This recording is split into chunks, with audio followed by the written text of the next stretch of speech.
ಗುರುಭ್ಯೋ ನಮಃ. ಎಲ್ಲರಿಗೂ ಬೆಳಗಿನ ಶುಭೋದಯಗಳು. ಭರತನ ಕರ್ತವ್ಯ ನಿಷ್ಠೆ. ಪೂಜಿತ ಮಾಮಿಕಾ ಮಾತಾ ದತ್ತಂ ರಾಜ್ಯಮಿದಂ ತವ ತದ್ದದಾಮಿ ಪುನಸ್ತುಭ್ಯಂ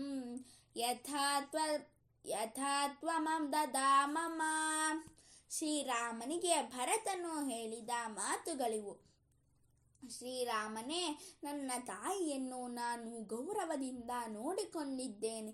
ನಿನ್ನ ರಾಜ್ಯವನ್ನು ನಿನಗೇ ನಾನು ಈಗ ವಾಪಸ್ಸು ಕೊಡುತ್ತಿದ್ದೇನೆ.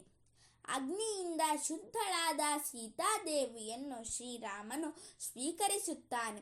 ಸಂತುಷ್ಟನಾದ ದೇವೇಂದ್ರನು ಮೃತರಾಗಿದ್ದ ಕಪಿಗಳನ್ನೆಲ್ಲ ಬದುಕಿಸಿಬಿಡುತ್ತಾನೆ. ಅನಂತರ ಶ್ರೀರಾಮನು ಸೀತಾ ಸಮೇತನಾಗಿ ಅಯೋಧ್ಯ ಕಡೆಗೆ ಹೊರಡಲು ಸಿದ್ಧನಾಗುತ್ತಾನೆ.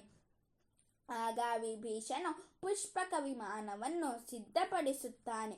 ಕಪಿ ಸೈನ್ಯ ಸಮೇತನಾಗಿ ವಿಭೀಷಣನೊಂದಿಗೆ ಶ್ರೀರಾಮಚಂದ್ರನು ಭರದ್ವಾಜ ಮಹರ್ಷಿಗಳ ಆಶ್ರಮದಲ್ಲಿ ಒಂದು ರಾತ್ರಿ ವಾಸವಾಗಿದ್ದು ಭರದ್ವಾಜ ಮಹರ್ಷಿಗಳಿಂದ ವರಗಳನ್ನು ಪಡೆದುಕೊಳ್ಳುತ್ತಾನೆ. ಮಾರನೆಯ ದಿನ ಅಲ್ಲಿಂದ ಶ್ರೀರಾಮನು ಅಯೋಧ್ಯೆಯ ಕಡೆಗೆ ಹೊರಡುತ್ತಾನೆ.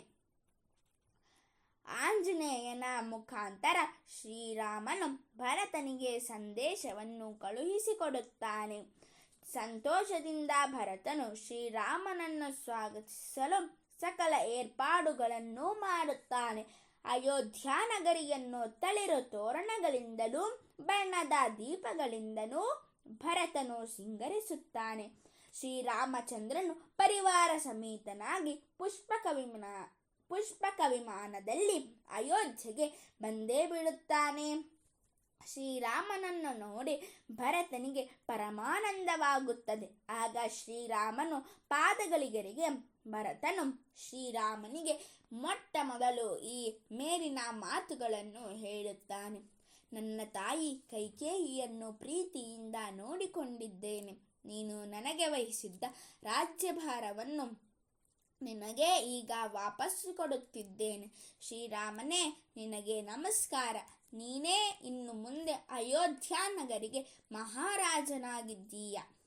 ಭರತನು ಎಂಥ ಸತ್ಯಚಂದ, ಎಂಥ ಕರ್ತವ್ಯನಿಷ್ಠ. 14 ವರ್ಷಗಳ ಕಾಲ ಭರತನು ಶ್ರೀರಾಮನಂತೆಯೇ ಜಟಾಧಾರಿಯಾಗಿದ್ದುಕೊಂಡು ರಾಜ್ಯಭಾರ ಮಾಡಿರುತ್ತಾನೆ. ಶ್ರೀರಾಮನು ಬಂದ ಕೂಡಲೇ ಅವನಿಗೆ ರಾಜ್ಯವನ್ನು ಪೂರ್ಣವಾಗಿ ವಹಿಸಿಬಿಟ್ಟನು. ಸರ್ವೇ ಜನಾಃ ಸುಖಿನೋ ಭವಂತು, ಸಕಲ ಸನ್ಮಂಗಲಾನಿ ಭವಂತು, ಲೋಕಾಃ ಸಮಸ್ತಾಃ ಸುಖಿನೋ ಭವಂತು. ಧನ್ಯವಾದಾಃ.